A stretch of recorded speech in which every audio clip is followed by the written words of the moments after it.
Hamas and Qatar want a ceasefire that will legitimize terrorism, will legitimize the armament of Gaza, and actually will legitimize, under certain conditions, launching rockets at Israeli civilians. One thing is clear, Wolf. Terrorism shouldn't be appeased, and there should be no prize for terrorism for launching rockets on Israeli civilians. So it sounds to me, Minister, correct me if I'm wrong, that the deliberations Prime Minister Netanyahu and you and your other cabinet ministers have been having, it doesn't sound likely that this latest proposal for a one-week ceasefire is something that Israel is going to accept. No, let's separate two things. Israel was ready already, also in the past, and will be ready in the future if necessary to make a humanitarian ceasefire. Israel was ready to accept the Egyptian proposal for a complete ceasefire, immediate ceasefire. It was rejected by Hamas. But one thing is clear.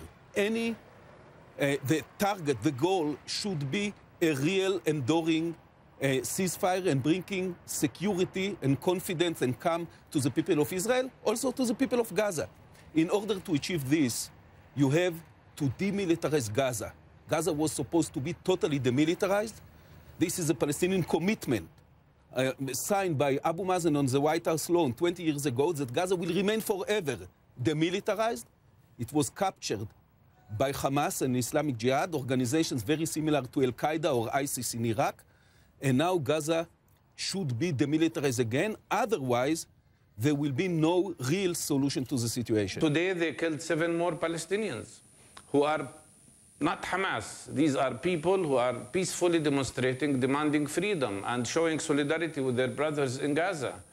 And before that, Israel made a strike on a shelter, the United Nations shelter in one of the schools, and killed 16 people and injured 200, and then claimed that maybe they did not do the shooting. I mean, this is crazy. I think the intelligence minister that you've been speaking to is not intelligent at all. By talking about Qatar, and now he wants Israel to fight Qatar. This is very strange.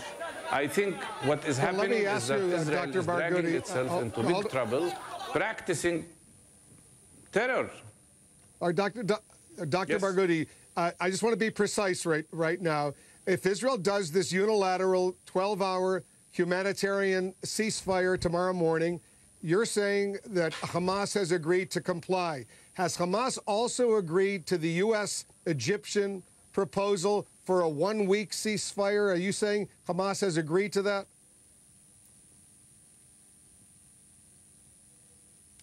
Not only Hamas, but all Palestinians. All Palestinian groups have agreed to 7 days ceasefire, during which time negotiations can start about all the several issues, including lifting the siege on Gaza. But Israel wants to continue the siege on Gaza.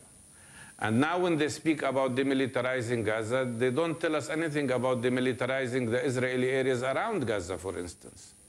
And why shouldn't there be an equal approach to the two sides? Actually, Israel does not want to demilitarize Hamas. Israel wants to prevent Palestinians the right to resist occupation.